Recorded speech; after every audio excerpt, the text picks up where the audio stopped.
Hello everybody, and once again welcome to Sinhanomics, the money machine.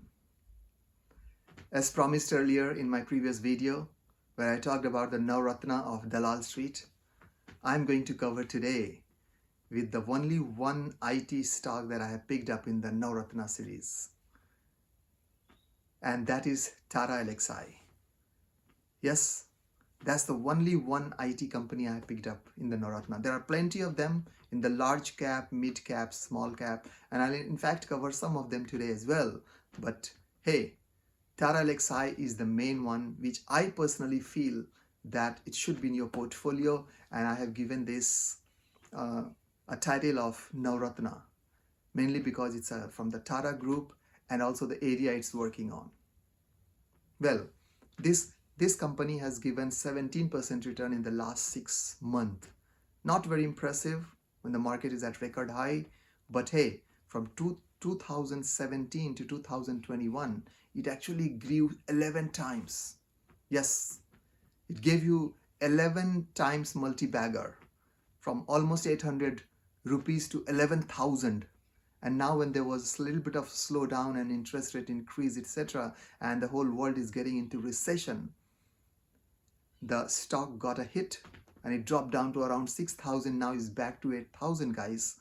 And I have no doubt that this will continue the ride as the market worldwide moves out of recession. Well, as I mentioned to you, if you look at the sales perspective and the profit perspective, the 10-year CAGR is 17%. And 3-year CAGR is roughly 16% sales, and TTM, trailing 12 month, it's pretty much at 30%. And if you look at the profit perspective, from the 10-year perspective, it's pretty much at 32%. Last 3-year CAGR, or roughly the average profit, is 24%, and TTM is at 41%. Yes, as I mentioned, it dropped a little bit because of the recession. And if you look at its client base, only 17% of the business comes from India. The rest of them all coming from outside. Its major clients are Jaguar, Nissan, Panasonic, Mahindra, of course Tata Motors, and many of them. The important point is that a little bit of risk it actually attaches to this particular company is that the top 5 clients actually contribute almost 40% of the total revenue. Yes, you heard that right. Top 5 clients contribute 40% of the total revenue. And if you look at the top 10 clients, there's almost 50%, 48.5 to be precise. So that's a little bit of risk component here. And we saw that as well. There was a little bit of a slowdown in Japan. And that's, as I mentioned, its large clients are like Nissan, Panasonic, etc. And the profit got hit. Well, in this kind of a niche business, you cannot have multiple clients. It's not a mass market, guys. So let's look at what exactly it works.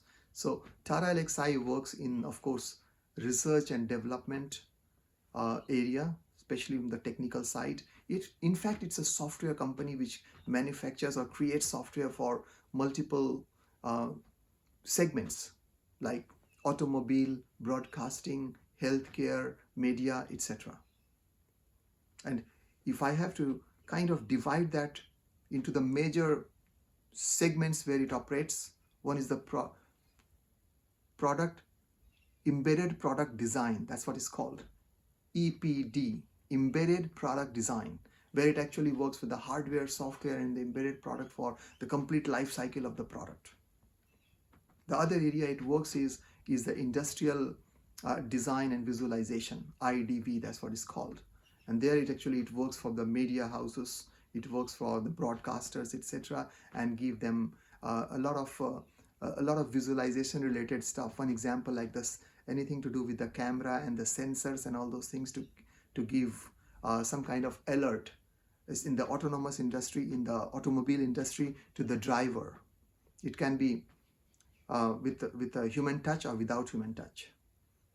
So, as I mentioned, for all those autonomous cars and all those, it's actually working on that. Even for the EVs, including the Tata Motor EV venture, it's playing a very important role.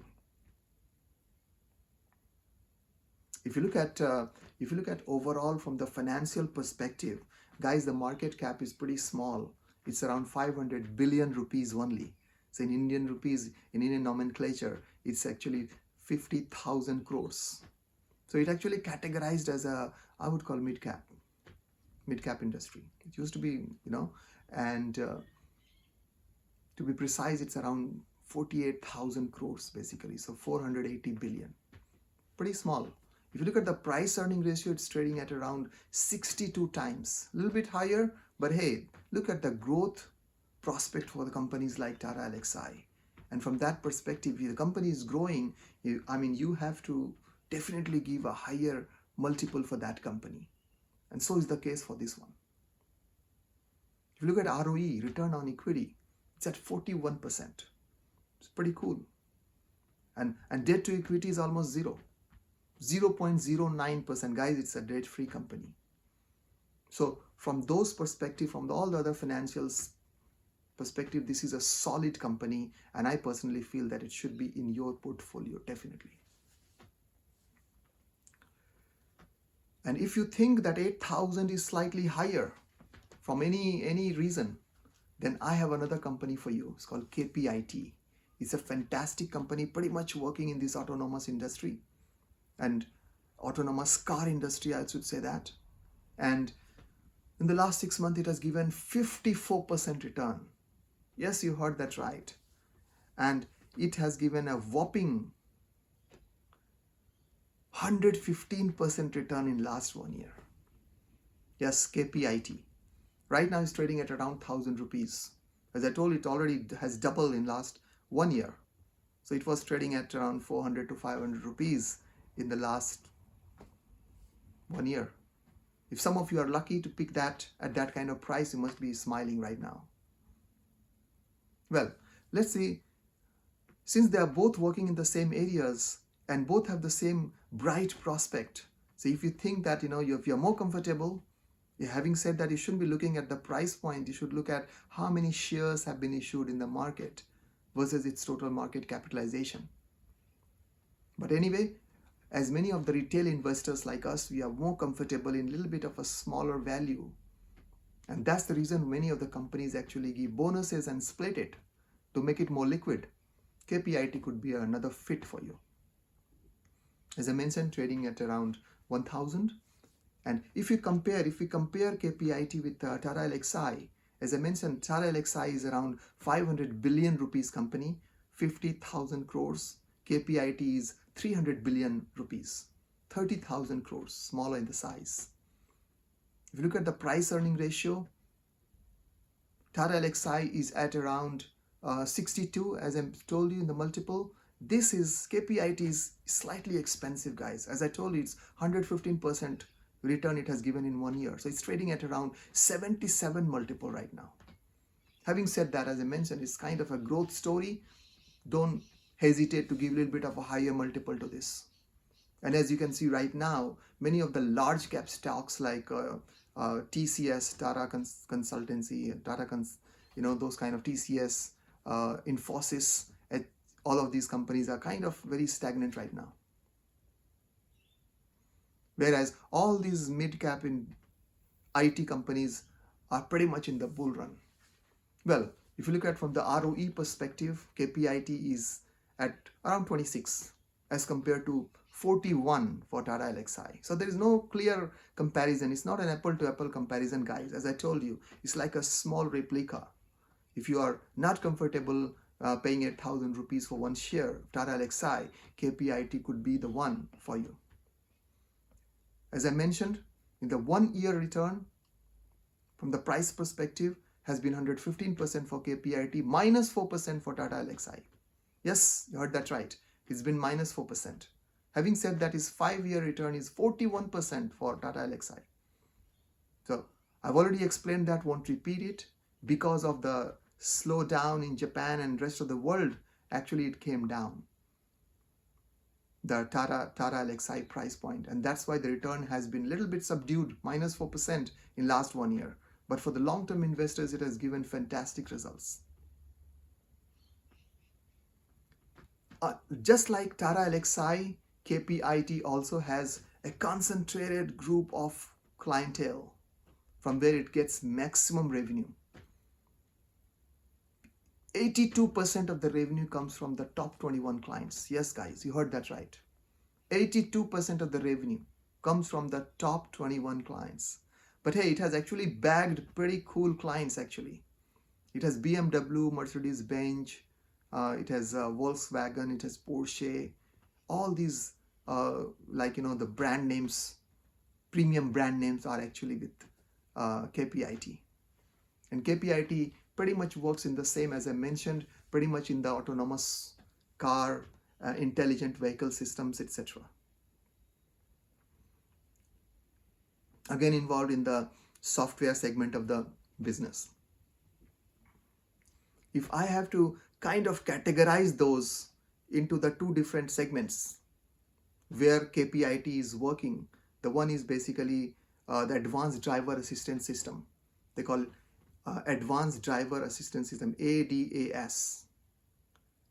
Okay, where actually it uses all those sensors and the cameras, etc., to actually alert the driver of anything that's happening in the environment.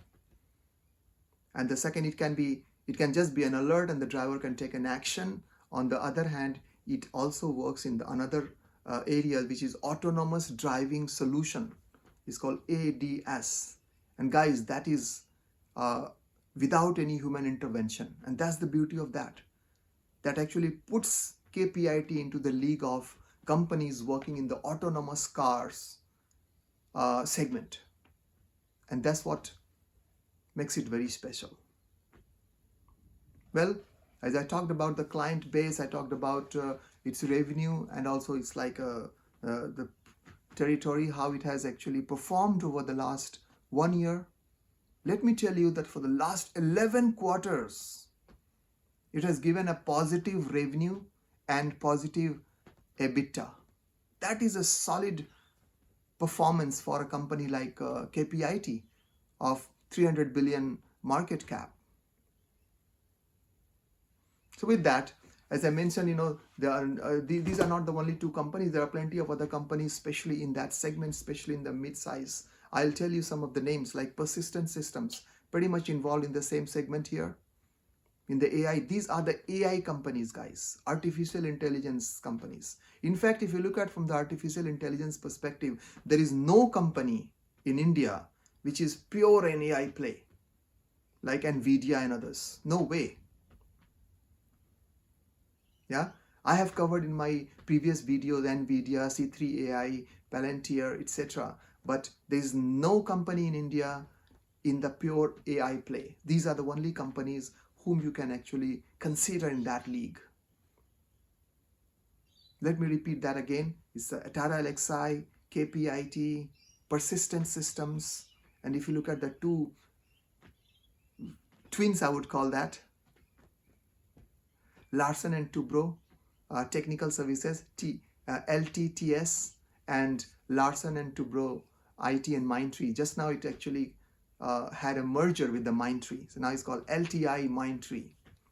Those are the other two blue chip stocks, I would call it, in the mid segment. Other than that, you have Gensar and others as well, Cyient, all those. So these are the key companies which are pretty much involved in the AI kind of business. But if you look at, as I mentioned, there is no clear-cut AI play. Having said that, investment in these companies is, in my personal opinion, a smarter move as compared to TCS, Infosys, okay, HCL, Tech, etc. Even Wipro and all those are like giants, and they are pretty much involved in the back-end operations for the large companies, predominantly focused in the banking, etc. And as the market has hit and the world is getting into recession, Germany is already in the recession, everybody is talking about USA, etc. And these companies have been hit big time. If you look at the price perspective, they have gone nowhere, guys. TCS, for an example, has been hovering at around 2,800 to 3,300 for the last 4 years. Yes, you heard that right. 4 to 5 years, I would say. Same is the story for Infosys. It went all the way to touch 1,800. Now it's hovering at around 12, 13, 1,400. That's it. So To cut the long story short, if you want to play AI space, you should be looking at some of these mid-cap IT stocks of India which are involved in the AI segment, though they are not AI pure play. With that, remember, all these recommendations are not recommendations. All these mentions of these companies are not recommendations. Please consult your financial advisor before taking any investment decisions. Synonomics aim is basically to create financial awareness, bring in important and important and knowledgeable information for you so that you can act on it, you can analyze the companies and make money. If you like this kind of content and would like me to continue with that, hey, don't forget to share, like and subscribe. With that, it's a goodbye from your friend Pankaj Sinha. I'll come back again with a similar interesting update for you. Till then, it's bye.